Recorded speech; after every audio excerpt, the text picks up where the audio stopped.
Morrison के साथ दूसरी भारत स्ट्रेटेजिक शराकत वर्चुअल समिट में करेंगे शिरकत। बाहमी दिलचस्पी के इलाक़ाई और बैनुल-अक़वामी मसाइल पर किया जाएगा तबादला ख़याल।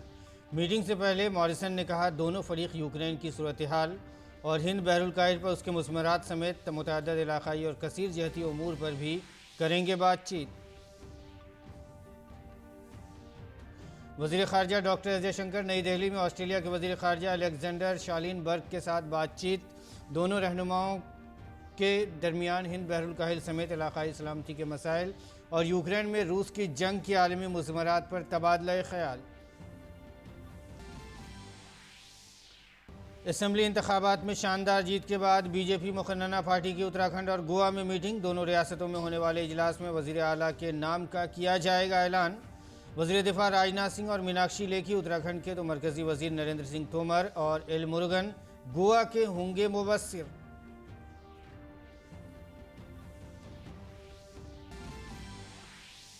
महकमे मौसमियात ने जारी किया जज़ायर अंडमान निकोबार के लिए शदीद बारिश और तेज़ हवाओं का अलर्ट। खलीज बंगाल में बना दबाव शुमाल की जानिब गामजन। तूफ़ान आसनी से निपटने के लिए NDRF की टीमें तैयार। तीनों अफवाज के साथ कोस्ट गार्ड भी अलर्ट पर।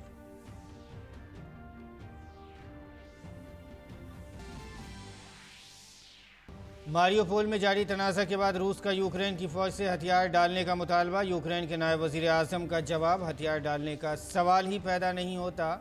मारियोपोल में फंसे तकरीबन 4 लाख शहरी, इंसानी बहरान हुआ मज़ीद गहरा। अमरीकी सदर 25 मार्च को पोलैंड का करेंगे दौरा।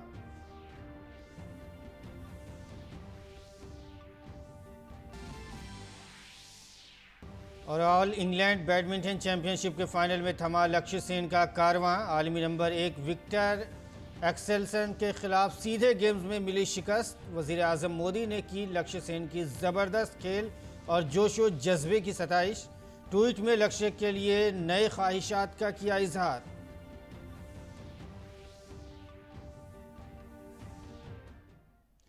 नाजरीन आदाब, उर्दू खबरनामे में आपका खैर मकदम है। मैं हूं आपके साथ मसरूर फैज़ी और आइए अब खबरों पर तफसील के साथ नज़र डालते हैं।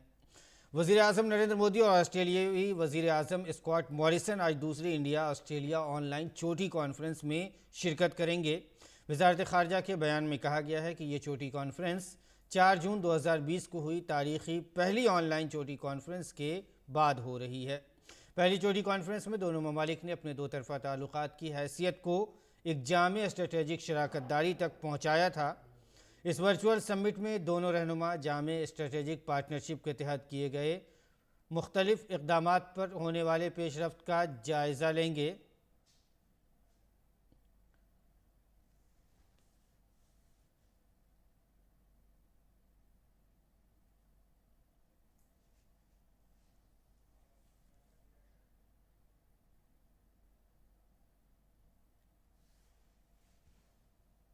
मुख्तलिफ शोबों में नए इक़दामात और ज़्यादा ताउन की राह हमवार होगी इससे। और ये चोटी कॉन्फ्रेंस भारत और ऑस्ट्रेलिया के दरमियान मुख्तलिफ शोबों में नए इक़दामात और ज़्यादा ताउन की राह हमवार करेगी। तवक्को है कि दोनों ममालिक के रहनुमा तजारत के दीगर शोबों, अहम कानकुनी और नक़ल मकानी और दीगर शोबों के अलावा नक़ल हरकत और तालीम के शोबों में ज़्यादा हसबस्तगी का भी इजहार करेंगे। ये भी तवक्को है कि दोनों रहनुमा इलाक़ाई और बैनुल-अक़वामी उमूर पर तबादला ख़याल करेंगे।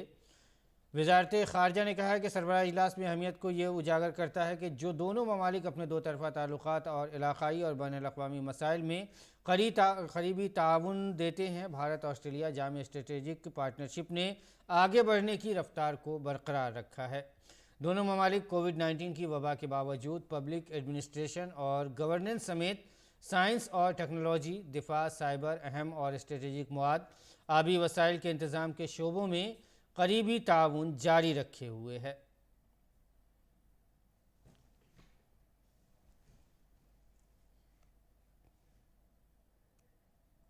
और इससे कबल सनीचर को ही जापानी वज़ीर आज़म फोमिडो किशिदा ने पहली बार भारत का दौरा किया था और नई दिल्ली में वज़ीर आज़म नरेंद्र मोदी से मुलाकात की थी।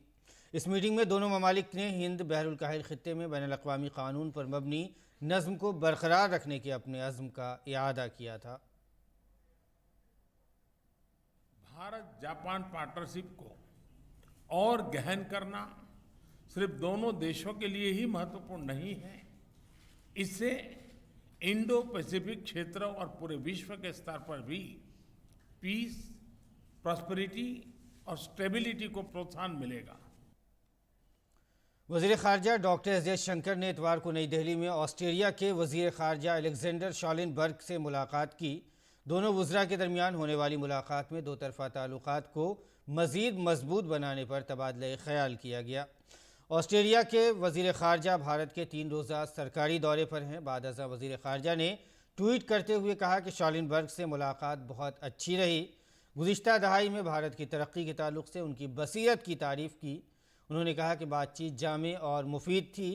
मुलाकात के दौरान दो तरफ़ा ताउन का जायज़ा लिया गया और नए इक़्तिसादी इम्कानात तलाश करने के बारे में भी बातचीत की गई।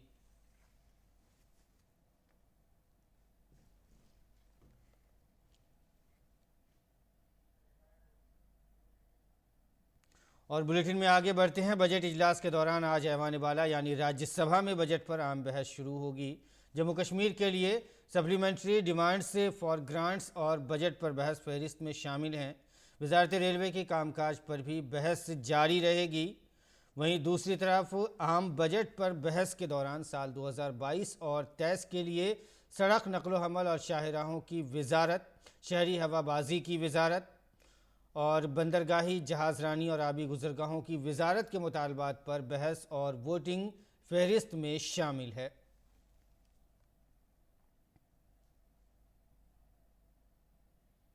असेंबली इंतखाबात में शानदार कामयाबी के बाद आज उत्तराखंड और गोवा में बीजेपी की लेजिस्लेटर पार्टी की मीटिंग होगी। मीटिंग में अरकान असेंबली के साथ बातचीत के बाद दोनों रियासतों में वज़ीर आला के नाम का ऐलान किया जाएगा।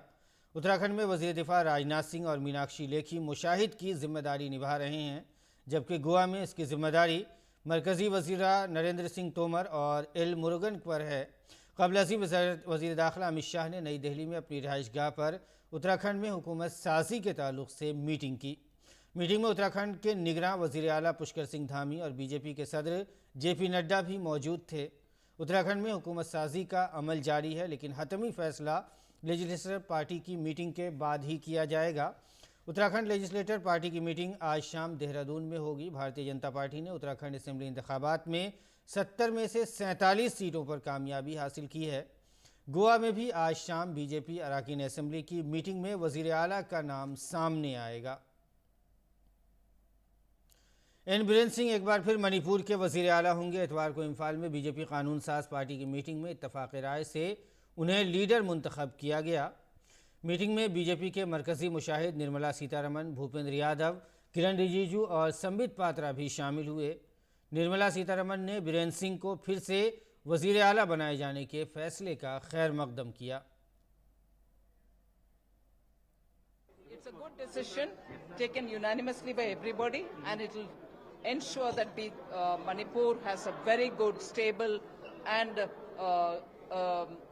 responsible government which will build further, because Centre today under the leadership of Prime Minister Modi gives special attention to the northeast states, and therefore I think this decision will go a long way in providing Manipur stability and a good governance together with all the MLAs who have won, because the people of Manipur have been so good in trusting and also giving the support by electing with majority BJP government.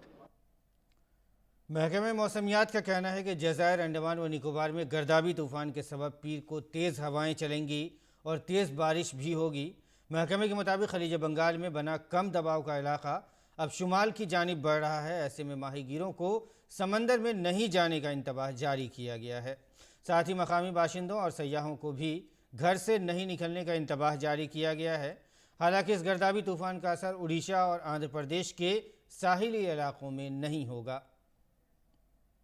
Cyclone का अभी जो है depression है, तो वो depression जो है हमारा जो दक्षिण पूर्व बंगोपसागर और दक्षिणी अंडमान समुद्र पर है, और कार निकोबार से जो है नॉर्थ में है 140 किलोमीटर है ये जैसे, और पोर्ट ब्लेयर का नीचे है, पोर्ट ब्लेयर से और दक्षिण में है, ठीक है ना। लेकिन अभी हमारा जो आइलैंड है उसमें हम लोग रेड कलर दिए हैं, अगले 36 आवर तक बारिश जो है एक या दो जगह पर और वेरी हैवी रेनफॉल भी बहुत जगह पर होगा। उसके साथ साथ विंड भी हम लोग दिए हैं, सारा जो अंडमान निकोबार जो समुंदर है और उसके साथ साथ जो बंगोपसागर है, जैसे दक्षिण पूर्व बंगोपसागर और आगे जाके जो पूर्व केंद्रीय बंगोपसागर, म्यांमार कोस्ट तक 2 दिन तक जो है विंड कंडीशन बहुत स्ट्रांग रहेगा और कल सबसे ज़्यादा रहेगा 21 नाइट से 22 सुबह तक, क्योंकि 22 को वो पहुंचेगा जो म्यांमार कोस्ट में। तो इसलिए ये सारा इलाका जो है हमारा जो फिशरमैन ब्रदर्स है मना है जाने के लिए, और जो भी अंडमान निकोबार में रहते हैं उनके लिए भी मना है बाहर निकलने के लिए। यही है लेटेस्ट, और इंडियन कोस्ट के लिए ये साइक्लोन कोई इम्पैक्ट नहीं करेगा। और अब बात दुबई एक्सपो की। दुबई एक्सपो में मीडिया और तफरीही 15वाड़े के जुज़्व के तौर पर इत्तलात और नशरियात के सेक्रेटरी अपूर्वा चंद्रा ने दुबई में भारत और मुत्तहिदा अरब इमारात की मीडिया इंडस्ट्री के दरमियान ताउन को आगे बढ़ाने के लिए मुतअद्दिद मीटिंगों में शिरकत की। उनका पहला दौरा दुबई के MBC स्टूडियोज़ का था। MBC ग्रुप खित्ते में 1 से ज़्यादा TV और रेडियो चैनल्स के साथ एक सरकर्दा मीडिया ग्रुप है।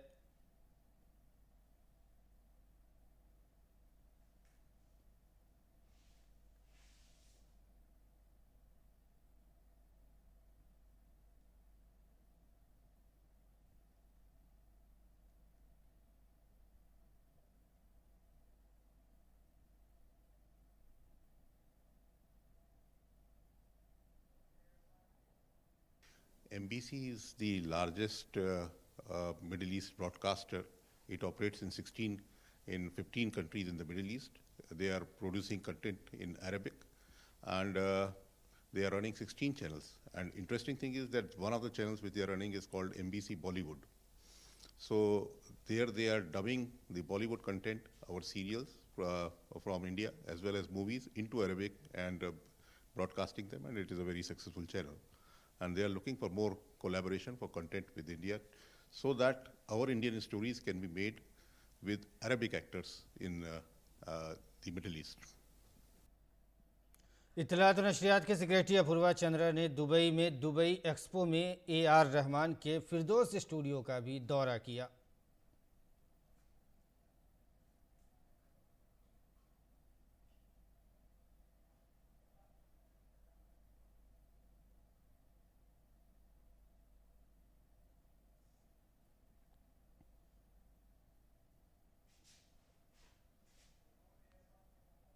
The permanent studio, it will remain here even after the expo is over.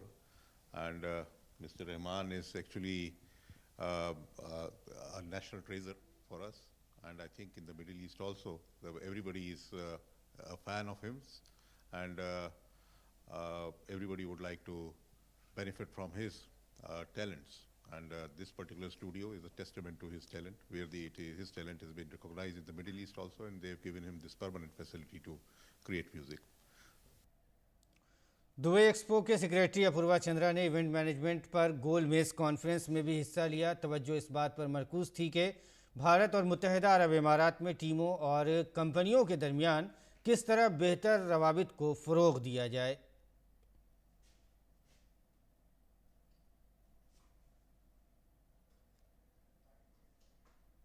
Event management से जुड़े लोगों ने इत्तलात और नशरियात के सेक्रेटरी के साथ मीटिंग को सराहा।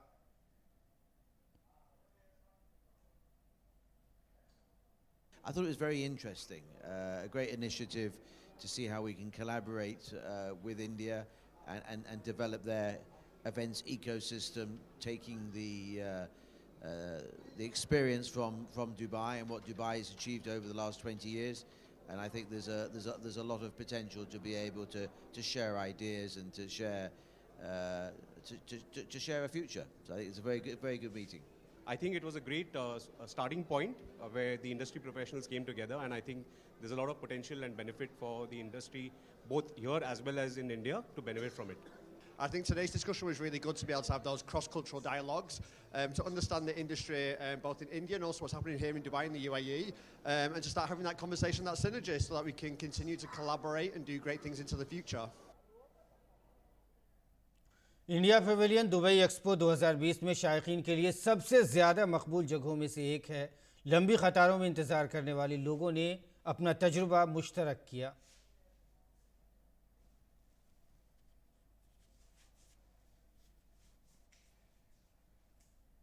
We are very excited to see the India, Heritage India, and the future of India, and we're looking forward to that.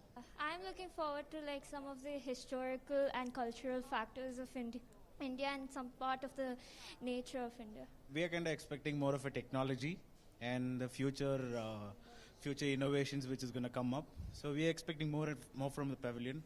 Actually, I am expecting the space and technologies and histories. Ukraine के शहर Mariupol में रूसी बमबारी ने पूरे शहर को तहस नहस कर दिया है। रूसी फौज ने शहर के मुहासरे के बाद यूरोप के सबसे बड़े आयरन और स्टील के प्लांटों में से एक एज़ोस्टल बुरी तरह से तबाह हो गया है।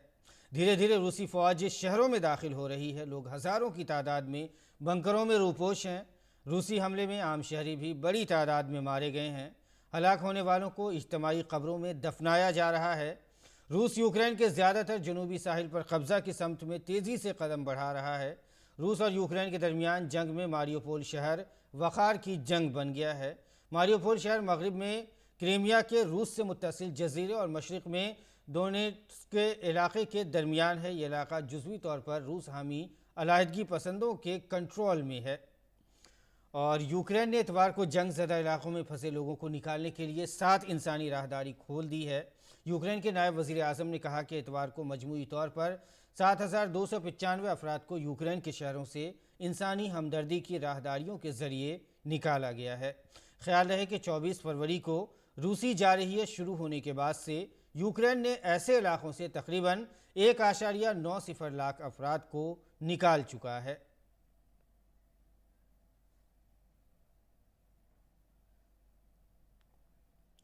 रूस ने यूक्रेन के मारियोपोल में यूक्रेन की फ़ौज से कहा है कि वो हथियार डालकर खुद सुपुर्दगी कर दें। यूक्रेन के नायब वज़ीर आज़म ने रूस की हथियार डालने की पेशकश को सख्ती से मुस्तरद कर दिया है। उन्होंने कहा कि हथियार डालने का सवाल ही पैदा नहीं होता। रूस ने यूक्रेन से कहा है कि वो इंसानी हमदर्दी की राहदारियों और मशरक़ी बंदरगाही शहर मारियोपोल में हथियार डालने की तजवीज़ पर जवाब दे।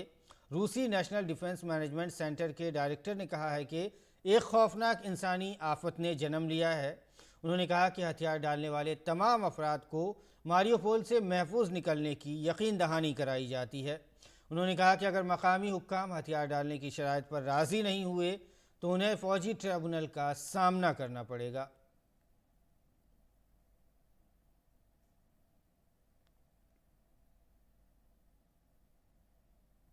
यूक्रेन के नायब वज़ीर आज़म ओल्हा स्टेफान शेना ने कहा है कि रूस यूक्रेन में नस्लकुशी की कार्रवाइयों का इर्तिकाब कर रहा है। उन्होंने रूसी सदर व्लादिमीर पुतिन को जंगी मुजरिम करार दिया है।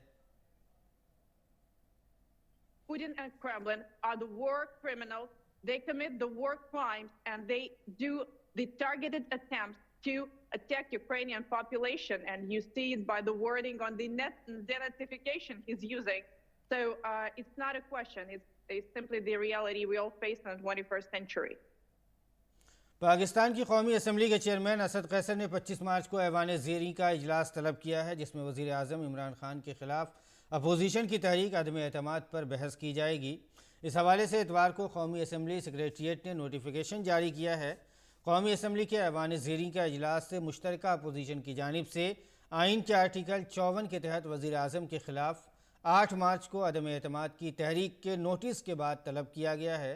कौमी असम्बली के जारी इजलास में क़वाइद व ज़वाबित के मुताबिक सेक्रेटरी ऐवान अदम एतमाद की तहरीक अरकान को भेजेंगे, जिसके बाद उसे ऐवान में रखा जाएगा।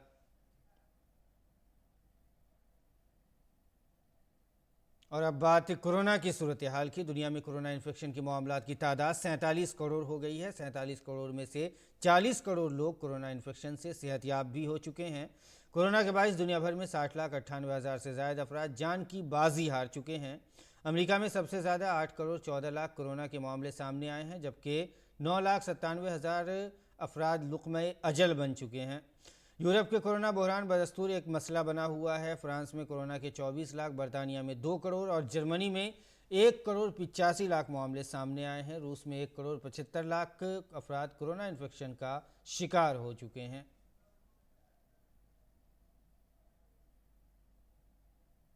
और खेल की खबरों में all Indian open badminton championship के मर्दों के सिंगल्स फाइनल में भारत के स्टार जवान शटलर लक्ष्य सेन को हार का सामना करना पड़ा। उन्हें आलमी नंबर 1 और ओलंपिक चैंपियन डेनमार्क के विक्टर एक्सेल्सन ने लगातार गेम्स में 21-10, 21-15 से शिकस्त दी। विक्टर ने खेल के आगाज से ही अपने मध्य मुकाबिल पर सबकत जारी रखी। पहले गेम में 6-2 की बढ़तरी हासिल करने के बाद विक्टर ने पीछे मुड़कर नहीं देखा। उसके बाद उन्होंने स्कोर को 12-2 और फिर 18-7 कर दिया।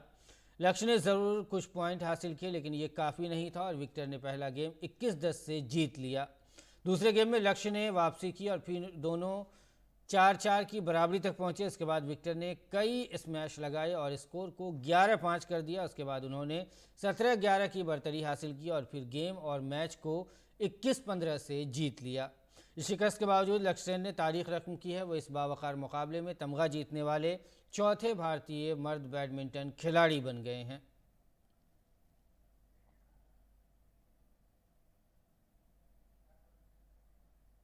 लक्ष्य सेन ने अपनी हिम्मत और खेल से सबके दिलों को छू लिया है। उनकी हिम्मत और सब्र की तारीफ करते हुए वज़ीर आज़म नरेंद्र मोदी ने ट्वीट किया और लिखा कि लक्ष्य सेन, आप मुल्क को आप पर फ़ख्र है।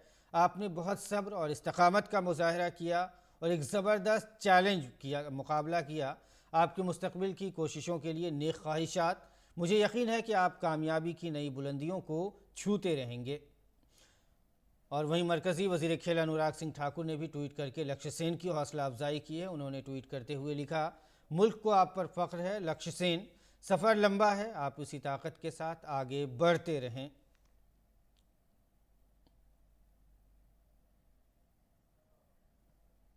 और नाज़रीन, अब पेश है दिल्ली से शाये उर्दू के अखबारात का मुख्तसर सा जायज़ा।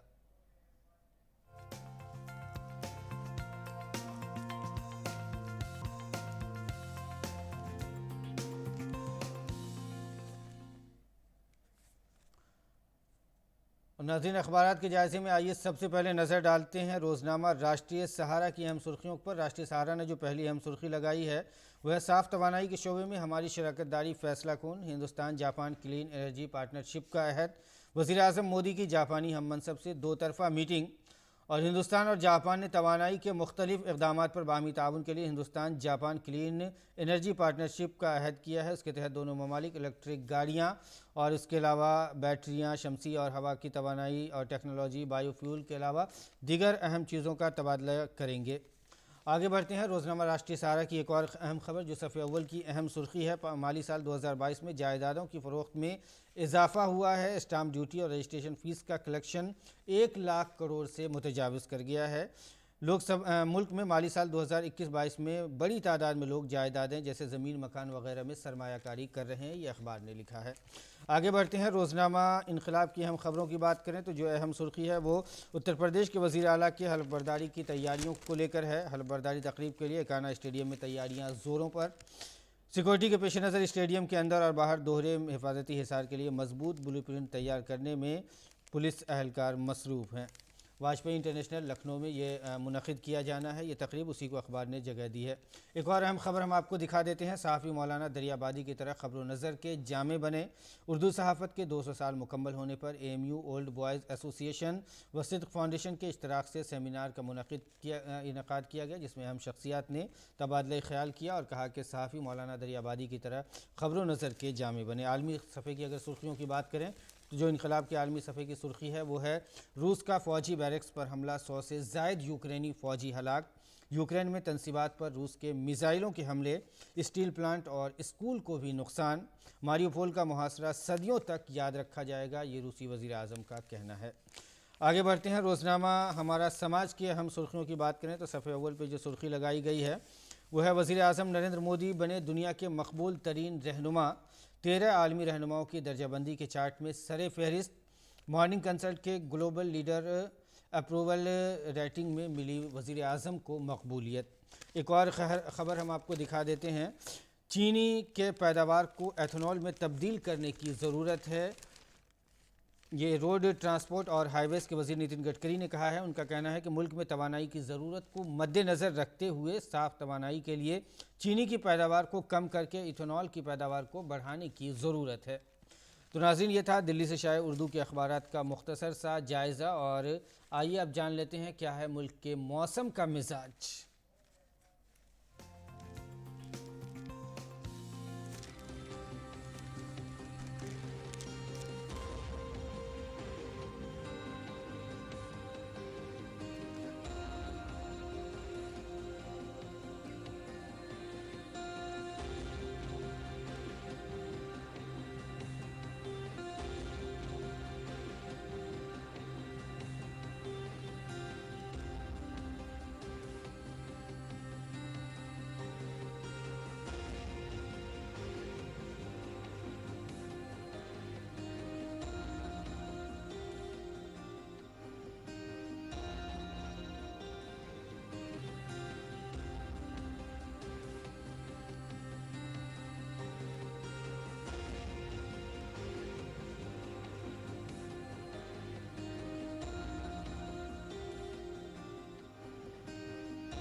नाज़रीन, बुलेटिन में अब वक्त हुआ चाहता है आपसे रुखसत होने का, लेकिन इससे पहले आप चलें मुंबई के धीरू भाई अंबानी स्क्वायर और लुत्फ उठाएं फाउंटेन ऑफ जॉय का, और हमें दें इजाज़त। आदाब।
मन की बात है जन जन की, संघर्षों के कुछ किस्से, कहानी कुछ सफलताओं की, अनकही विरासत की, उम्मीदें नए भारत की। महीने के आखिरी रविवार का रहता है इंतजार। मलयाचल के आंचल से विंध्याचल के आंगन तक, ब्रह्मपुत्र के घाट से हिमालय के विस्तार तक होती है मन की बात प्रधानमंत्री के साथ। तो सुनिए इस महीने 27 मार्च सुबह 11 बजे मन की बात आकाशवाणी और दूरदर्शन के सभी चैनलों पर। इसके अतिरिक्त आकाशवाणी और दूरदर्शन के YouTube चैनल और प्रसार